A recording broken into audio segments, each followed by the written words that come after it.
Un entrepreneur, une solution, c'est un podcast très court que Croissance Plus met à votre disposition pour vous aider à traverser cette crise. Financement, télétravail, relations avec les fournisseurs, formation à distance, mesures de chômage partiel, protection des salariés et bien d'autres sujets, nos entrepreneurs ont accepté de vous partager leurs expériences et bonnes pratiques. Bonjour, Sandra Legrand, cofondatrice de Yapuka.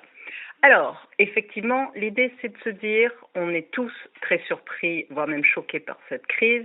Qu'est-ce qu'on fait? Alors, côté Yapuka, vous savez qu'on est dans un business qui s'adresse aux jeunes, aux étudiants, et nous les entraînons pour leur entretien oral, que ce soit pour les concours d'entrée école, stage, alternance ou premier emploi.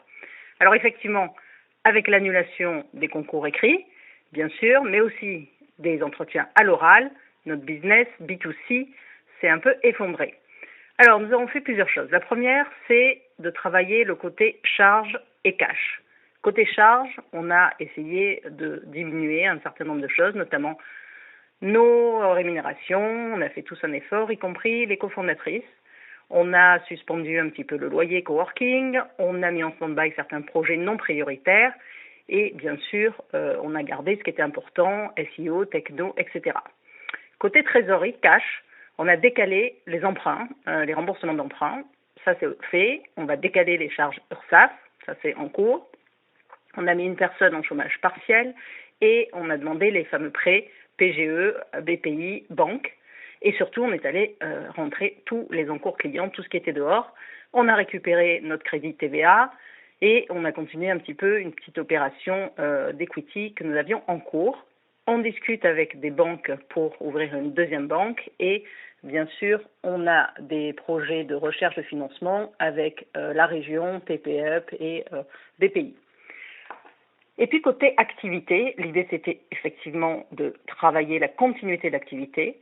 Donc on a vite rebondi, on a mis beaucoup de souplesse et d'agilité et toute l'équipe étant en télétravail, on essaie d'optimiser. Alors côté B2C, on va plutôt aller sur des modèles d'abonnement, travailler plutôt les entrées, les concours d'entrée pour les masters, les passerelles, etc.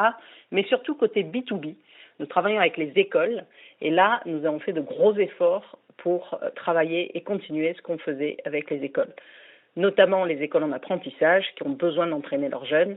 Et là, on fait des formations. Tout ce qu'on avait prévu en présentiel, on le fait en distanciel. Et bien sûr, on signe des nouveaux comptes.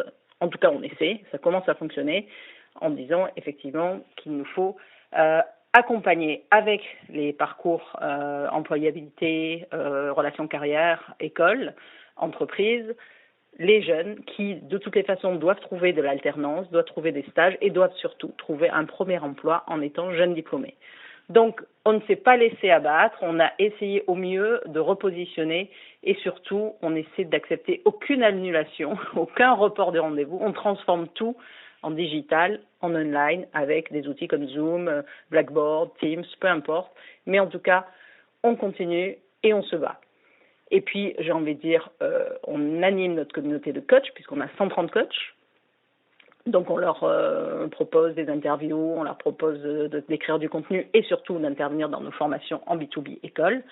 Et puis, quant à nous, on fait aussi des travaux de fond sur les tableaux de bord, sur le BP, bien sûr, on le retaille un peu, puisque forcément, il va certainement diminuer d'un pourcentage assez conséquent. Mais on fait des travaux de fond, notamment le SEO, la techno, le contenu sur le site, on migre tout sur un outil CRM, on automatise, on processe et on continue surtout à communiquer avec les réseaux sociaux parce que c'est important de garder le lien. Voilà, donc tout ça pour dire qu'on a essayé d'être au four et au moulin, on a essayé d'être en back et en front, à la fois travailler sur notre trésor, nos charges, mais aussi de travailler sur l'activité et comment se repositionner très vite au mieux pendant cette période et bien sûr préparer la rentrée qu'on espère assez prochaine. Merci.